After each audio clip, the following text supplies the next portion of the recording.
മുൻമന്ത്രിയും കോൺഗ്രസിന്റെ മുതിർന്ന നേതാവുമായിരുന്ന ടി.എച്ച്. മുസ്തഫയുടെ നിര്യാണത്തെ തുടർന്ന് പെരുമ്പാവൂരിൽ പൗരാവലിയുടെ നേതൃത്വത്തിൽ മൗനജാഥയും അനുസ്മരണ യോഗവും നടത്തി. Advocate Eldhose Kunnappilly MLA. അധ്യക്ഷത വഹിച്ചു. രാഷ്ട്രീയ കേരളം എന്നും ആകാംക്ഷയോടുകൂടി ഉറ്റുനോക്കുന്ന വാക്കുകളാണ് ടി.എച്ച്. മുസ്തഫ എന്നും പറഞ്ഞിട്ടുള്ളത്. ഒരു ക്രൗഡ് പുള്ളർ എന്ന രീതിയിൽ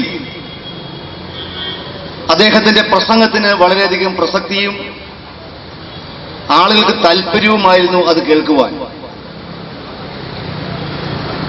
രാഷ്ട്രീയ ശത്രുക്കൾ പോലും ടി.എച്ച്. മുസ്തഫയെ കുറിച്ച് പറയുന്നത് ഗർജിക്കുന്ന സിംഹമായിരുന്നു ടി.എച്ച്. എന്നുള്ളതാണ്. യോഗം മുൻ നിയമസഭാ സ്പീക്കർ പി. തങ്കച്ചൻ ഉദ്ഘാടനം ചെയ്തു. പെരുമ്പാവൂര് വരുന്ന നാൾ മുതൽ അദ്ദേഹവുമായി പരിചയപ്പെടുകയും ആ പരിചയം പിന്നീട് സജീവമായി ഇരട്ട വെച്ച കുട്ടികളെ പോലെ